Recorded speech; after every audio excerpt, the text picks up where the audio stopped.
नमस्कार, मैं हूं अभिषेक और आज मेरे साथ हैं साजिद खान। साजिद, आपका स्वागत है। धन्यवाद। तो नेचर क्लब के वीडियोस की श्रृंखला में आज हम बात करेंगे कुर्बानी के ऊपर और आज हम बात करेंगे बकर ईद के ऊपर। साजिद हमें बताएंगे कुर्बानी का क्या मतलब होता है और कैसे ये अपनी बकर ईद को मनाने वाले हैं। तो साजिद, सबसे पहले हम आपसे यही जानना चाहेंगे कि आने वाला जो हमारा बकर ईद का त्योहार है, ईद उल अजहा जिसे हम कहते हैं, तो आप इसको किस प्रकार से मनाने वाले हैं? क्या आप कुर्बानी देने वाले हैं? हाँ बिल्कुल, कुर्बानी तो देना ही है। कुर्बानी देना है तो आप कैसी कुर्बानी देने वाले हैं कि जिससे अल्लाह जो है वो आप पर खुश हो? कुर्बानी कई तरह की होती है। एक तो जो हम लोग जानते हैं ट्रेडिशनली कि किसी जानवर को मार देते हैं, किसी इंसान को मार देते हैं, मगर मैं जिस कुर्बानी की बात कर रहा हूँ वो काफ़ी अलग है।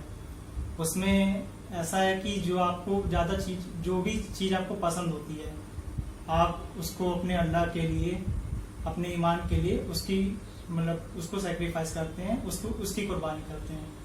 मतलब बाकी जो मुसलमान कुर्बानी देने जा रहे हैं, कोई गाय की देने जा रहा है, कोई बकरी की देने जा रहा है, कोई भेड़ की देने जा रहा है, कोई ऊंट की देने जा रहा है, तो क्या वो लोग गलत हैं? देखा जाए तो गलत ही है। कैसे? कृपया इसको एक्सप्लेन कीजिए। हमें सबसे पहले ये जानना पड़ेगा कि कुर्बानी का मतलब क्या होता है। तो कुर्बानी यानी कि सेक्रीफाइस। एक जैसे कि अगर मैं एग्जांपल लेता हूँ, एग्जांपल से मैं अच्छी तरह से एक्सप्लेन करता हूँ इसको। जैसे कि हमारे देश के फ्रीडम फाइटर्स थे, भगत सिंह, अशफाकुल्ला खान, ये सारे जो लोग थे, और भी कई सारे लोग थे, मंगल पांडे थे, डॉक्टर भीमराव अम्बेडकर थे। तो ये सारे जो लोग थे इनको देशभक्त कहते हैं या फ्रीडम फाइटर कहते हैं। फ्रीडम मूवमेंट में इनका महत्वपूर्ण योगदान रहा है। जैसे भगत सिंह का एग्जाम्पल लेते हैं तो वो फांसी पे चढ़ गए थे अपने मतलब देशभक्ति के लिए और देश के लिए, आज़ादी के लिए। तो जो फांसी पे जब वो चढ़े, इस चीज को हम कह सकते हैं उन्होंने वो अपने देश के लिए कुर्बान हो गए, वो शहीद हो गए एक तरह से। कि मगर यहाँ पर देखा जाए, समझा जाए तो यहाँ पर उनकी खुद की इच्छा थी। वहां पे किसी ने उसको फोर्स नहीं किया, ना ही उनके माँ बाप ने, ना ही किसी तरह के धर्म या भगवान ने उनको फोर्स किया, ना ही किसी तरह के समाज ने उनको फोर्स किया। उन्होंने अपनी मर्जी से अपने देश के लिए अपनी जान देना स्वीकार किया। इसको हम कुर्बानी कहते हैं, जो आप अपनी मर्जी से करते हैं। जब हम जानवरों की बात करते हैं, जानवरों की हम कुर्बानी देते हैं, तो वहाँ पे जानवर की मर्जी कहाँ है? महत्वपूर्ण क्वेश्चन तो यही है कि जो जानवर है उसकी मर्जी कहाँ है आखिर कुर्बानी देने में? कुर्बानी तो उसका देंगे ना जिसको आप बहुत प्यार करते हो, या जो कंसेंट देता है, जो परमिशन देता है, या जो अपने आप से चीजें करता है। जैसे भगत सिंह हो गए, तो जानवर तो परमिशन दे नहीं रहा है कि आप मुझे अपने भगवान के लिए, अपने धर्म के लिए मुझे मार दो। तो आप बिल्कुल। तो ऐसे ही जैसे मैंने कहानी में भी पढ़ा है कि जब हजरत इब्राहिम को संदेश आया कि उन्हें अपने बच्चे को कुर्बान करना है, जिसको बहुत ज्यादा प्यार करते हैं, तो उनके बच्चे ने खुद कहा कि जब ये अल्लाह का आदेश है तो बिल्कुल मैं इसके लिए मैं बिल्कुल कुर्बान होना चाहूंगा। तो मतलब उनके बच्चे की कंसेंट थी और तब उन्होंने वहां पर कुर्बानी दी। और आपने जैसे कि भगत सिंह के बारे में बोला, तो भगत सिंह ने जो कुर्बानी दी, आज हम भगत सिंह को उसके लिए याद करते हैं। हम हर साल भगत सिंह को हम माल्यार्पण करते हैं, हम उनको याद करते हैं, हम उनको अपना आदर्श मानते हैं। लेकिन वहीं पर करोड़ों मुसलमान, पूरी दुनिया के अरबों मुसलमान जो कुर्बानी के नाम पर जो करते हैं बकर ईद के दिन, कोई भी किसी को याद नहीं रखता है। हमने कभी भी किसी को नहीं कहा होगा कि वाह आपने बड़ा अच्छा काम किया, आपने तो कुर्बानी दे दी, आप कितने अपना महान काम किया। हमने आज तक किसी भी व्यक्ति को, किसी दूसरे व्यक्ति को इस बात के लिए अप्रिशिएट करते हुए नहीं देखा है कि वाह आपने बकरे को काटकर तो कितना बड़ा काम कर दिया, आपने तो बड़ी कुर्बानी दे दी, अल्लाह इससे बड़ा खुश होगा। हमने कभी ऐसा कहते हुए नहीं सुना है और ना ही कोई कह सकता है।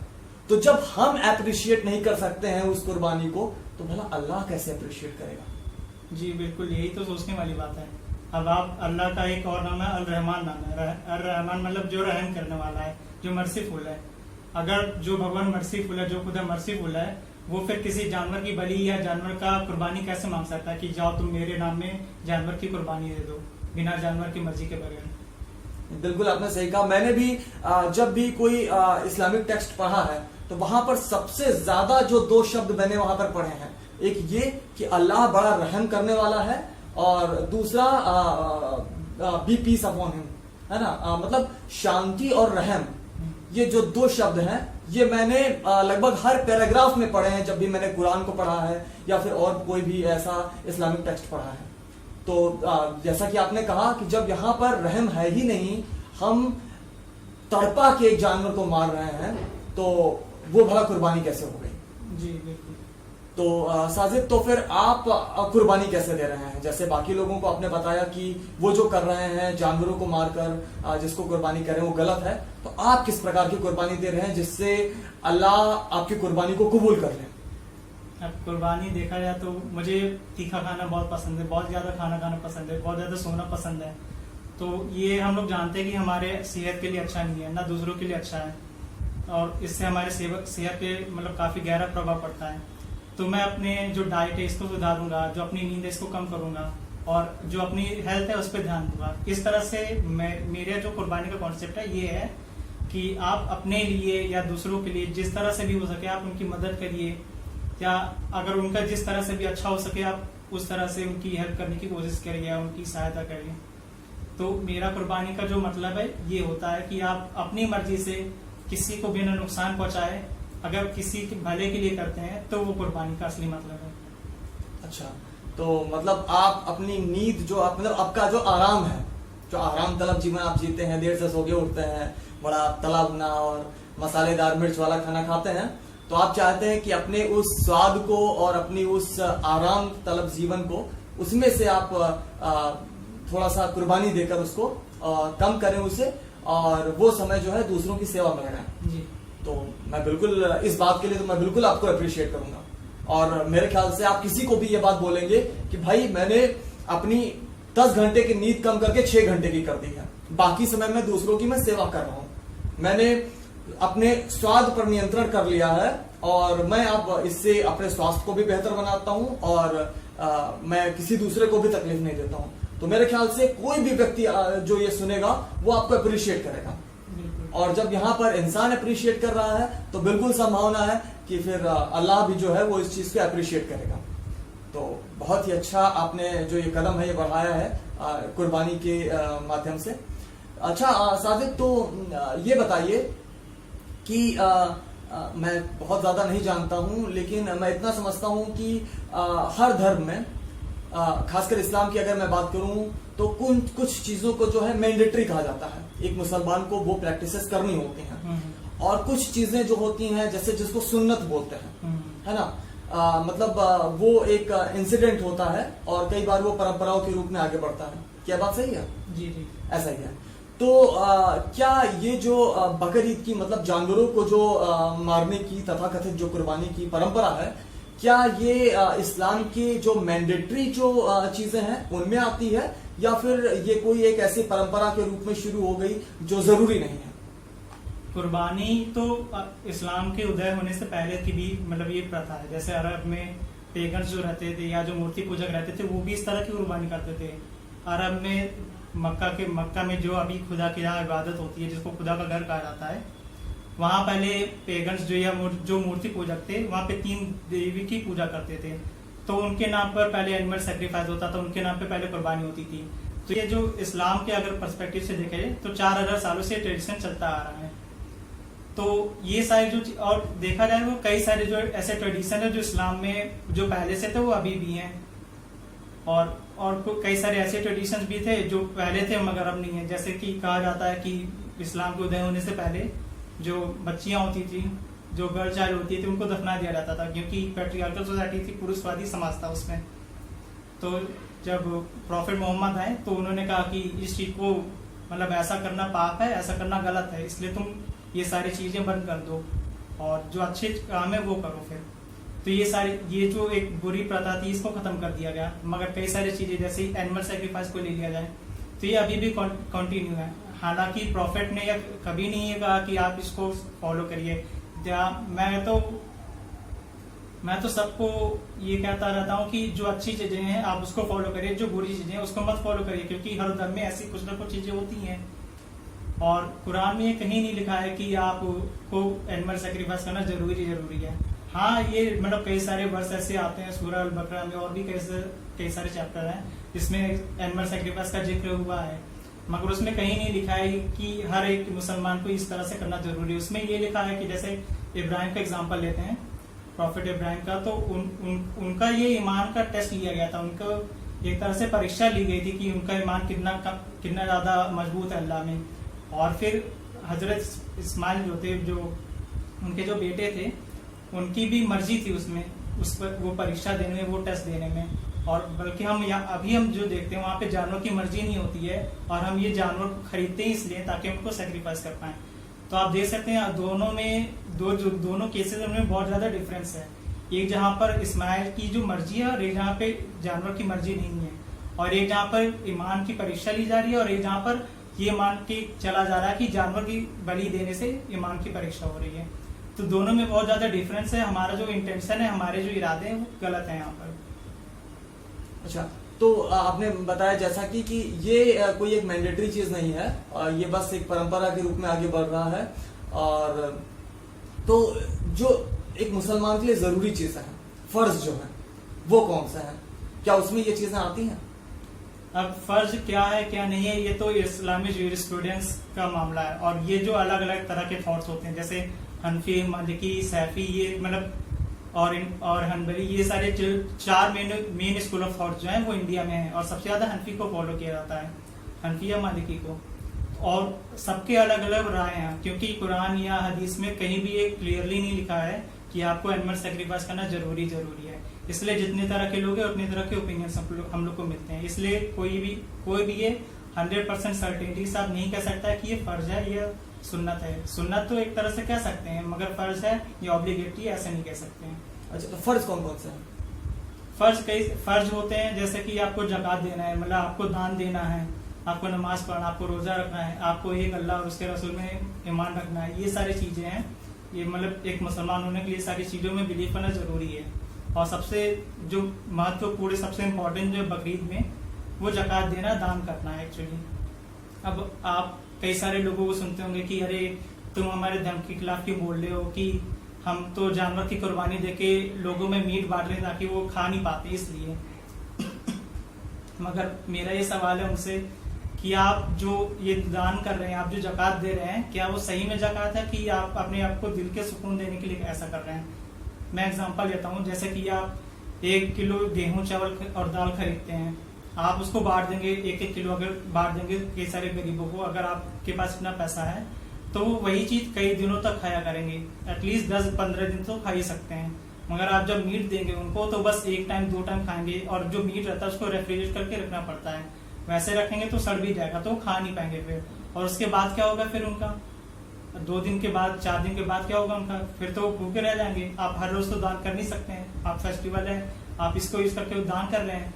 मगर यही चीज देखने, यहाँ पे सोचने लायक है कि आप जो दान कर रहे हैं उसका फायदा क्या हो रहा है, उसका नुकसान क्या हो रहा है। आप मीट दान कर रहे हैं, आप मीट को दे रहे हैं लोगों को खाने के लिए, तो वहाँ पे कई सारी प्रॉब्लम्स क्रिएट होती हैं, इन्वायरमेंटल प्रॉब्लम्स क्रिएट होती हैं, एथिकल प्रॉब्लम्स क्रिएट होती हैं, जो कि आज के समय में बिल्कुल अननेसेसरी है। हमें इस सब की कोई जरूरत नहीं है। आप वहाँ पर आप दान करने का गेहूं, चावल, सोयाबीन, दाल, ये सारी चीजें आप दान कर सकते हैं, और ये सारी चीजें सड़ती भी नहीं है जल्दी, और लोगों की लॉन्ग टर्म में हेल्प भी करती हैं। तो मतलब जो मांस है, पहले तो हमने एक जानवर को उस पर अत्याचार करके हमने उसको मारा, और उसको मारने के बाद उसका जो शरीर का अंग है, मांस है, हम उसको दान देने की बात कर रहे हैं, दूसरों की मदद की बात कर रहे हैं। तो पहली बात तो यहाँ पर जब हम एक के साथ अत्याचार कर रहे हैं तो हम दूसरे की मदद करके इसको कैसे अच्छा काम कह सकते हैं? जी जी। तो पहले तो ये एक पॉइंट है। दूसरा पॉइंट, जैसा कि आपने कहा कि मांस काफी महंगा है, मतलब एक बकरा लोग खरीदते हैं 10,000, 12,000, 20,000, काफी महंगा आता है। तो मांस को अगर देखें, 1 किलोग्राम मांस जो अगर है, बकरे का मांस है, तो 800 रुपए, 1,000 रुपए, 1,200 रुपए किलो पड़ता है। वहीं पर 1 किलोग्राम अगर हम चावल की बात करें, अनाज की बात करें, दालों की बात करें, तो उतने में कई 10 किलो, 15 किलो आ जाएंगे। तो मतलब उतने ही रेट में, उतना ही एक्सपेंस करके अगर हम अनाज दान करें तो वो अनाज महीनों तक लोग खा सकते हैं। और वही मांस, जैसा कि आपने बताया, तो वो 1 टाइम या 2 टाइम लोग खा पाते हैं, और बस वो फिर खत्म हो जाता है। तो बिल्कुल आपने सही बताया कि अगर हमें ज़कात करनी है तो फिर हम ऐसी चीजों की ज़कात करें जो हम ज्यादा से ज्यादा कर सकें, लोगों को ज्यादा से ज्यादा वो मिल सके, और उसका ज्यादा से ज्यादा लोगों को फायदा पहुंच सके, और उससे किसी को नुकसान भी ना हो, उससे किसी का को तकलीफ भी ना पहुंचे। तो बिल्कुल आपने सही कहा। तो इस तरीके से आपने बताया कि कुर्बानी का मतलब हमें ऐसी चीज कुर्बान करनी चाहिए जो हमारे बड़ी अजीज हो, और जब वो हमें अजीज है तभी हम उसको कुर्बानी कह सकते हैं, क्योंकि हमने उसको फिर अपनी मर्जी से, हमने अपने सुविधाओं में, अपने जो लग्जरी है उसमें हमने कमी करी और हमने उस चीज को कुर्बान किया, तो फिर सामने वाला भी कहेगा कि हाँ आपने सच में मतलब कुर्बानी दी है। और इस तरीके से अल्लाह जो है वो फिर ये समझ सकता है कि हाँ ये व्यक्ति ईमानदार है और ये इस पर रहम करना चाहिए। तो बहुत बहुत धन्यवाद। मेरे ख्याल से इस सेशन में काफी कुछ लोगों ने समझा होगा कि कुर्बानी का क्या मतलब है, और हम ये भी आशा करते हैं कि आने वाले समय में लोग बदलाव भी करेंगे और ये जो एक गलत प्रथा है जानवरों को मारने की, उसे बंद करेंगे। और कुर्बानी देना, त्याग करना, ये तो हर धर्म में बहुत ही महत्वपूर्ण चीज बताई गई है, लेकिन वो त्याग जो है, कुर्बानी जो है, वो बड़ी एक पवित्र चीज है, बड़ी एक जरूरी चीज है। और हम किसी को, एक दूसरे जानवर को मारकर उसको कुर्बानी या उसको हम अपना त्याग कह दें, इस तरीके से तो हम एक इंसान को बेवकूफ नहीं बना सकते हैं, अल्लाह कैसे बेवकूफ बन जाएगा। तो ये बात लोगों को समझने की आवश्यकता है और हमें इसको अपने जीवन में उतारने की भी आवश्यकता है कि बिल्कुल हम त्याग और कुर्बानी के कदम पर आगे बढ़ें, लेकिन सही तरीके से, गलत तरीके से नहीं। तो जितने भी लोग देख रहे हैं, मैं आप सभी से आशा करता हूं, विनती करता हूं, भले आप हिंदू हैं या मुसलमान हैं, कि बिल्कुल अपने जीवन में त्याग की भावना, कुर्बानी की भावना को लेकर आएं, और इससे आप एक मजबूत इंसान भी बनते हैं और दूसरों को नुकसान कभी ना पहुंचाएं। और कोई भी त्योहार हो, चाहे वो ईद हो, बकर ईद हो, दीपावली हो, होली हो, आप किसी को तकलीफ ना दें, क्योंकि त्योहार का मतलब ये होता है कि हर किसी को खुशी मिले। आसपास जितने भी प्राणी जिनको ईश्वर ने, अल्लाह ने बनाया है, वो सब के सब खुश रहें जिस दिन, वही दिन तो त्योहार है। और जिस दिन अरबों जानवरों का कत्लेआम हो रहा है, चीख पुकार मच रही है, खून बह रहा है, उस दिन को हम त्योहार कैसे कह सकते हैं? ऐसे ही जैसे दिवाली के दिन लोग पटाखे दगाते हैं, जानवर डरे रहते हैं, कितने लोगों को तकलीफें होती हैं, क्या हम उस जो हम एक आतंक फैला रहे हैं, क्या हम उसको त्योहार कह सकते हैं? हम त्योहार वहां नहीं कह सकते हैं। इसीलिए हम अपील करते हैं दीपावली पर भी लोगों से कि आप पटाखे मत जलाइए, और इससे आवाज भी ज्यादा नहीं होगी, किसी को तकलीफ भी नहीं होगी और प्रदूषण भी नहीं होगा। ऐसे होली पर भी हम लोगों से अपील करते हैं कि आप ज्यादा पानी मत वेस्ट कीजिए। पानी की क्राइसिस कितनी ज्यादा बढ़ती जा रही है, अधिकतर लोग पानी खरीद कर पी रहे हैं। कई सारे भारतीय शहरों में, चेन्नई में पानी खत्म हो गया था, महाराष्ट्र का विदर्भ है, लातूर है, पानी की कमी से परेशान है, बुंदेलखंड का इलाका परेशान है, हर जगह पानी की परेशानी है। तो हम लोग हर मौके पर लोगों से अपील करते हैं कि आप जानवरों के प्रति दयालु बनिए, आप पर्यावरण को बचाइए। और त्योहार का मतलब है कि हर कोई खुशहाल रहे, हर कोई प्रेम से रहे, और हमारे जो संसाधन है, जो हमारी प्रकृति है, वो उन्नति के मार्ग पर आगे बढ़े। वही एक सच्चा त्योहार है। तो लोगों को इस बात को समझना चाहिए कि अगर हम ईद का त्योहार, बकर ईद का त्योहार मनाने जा रहे हैं, तो वहां पर किसी को तकलीफ ना हो। एक जानवर को मारने के बजाय हम उसको भी कुछ खाने को दे दें, उसको भी कोई तकलीफ है तो हम उस तकलीफ को दूर कर दें, हम उसकी कुछ मदद कर दें, तो अल्लाह कितना खुश होगा कि ये बंदा तो दूसरों की तकलीफें कम कर रहा है। और मेरे ख्याल से ये जो एक कार्य होगा, ये ज्यादा अल्लाह की नजरों में ज्यादा ऊंचा बना देगा उस इंसान को, बजाय किसी जानवर को कत्ल करने के। तो बहुत बहुत धन्यवाद आपका साजिद, हमसे बात करने के लिए। धन्यवाद।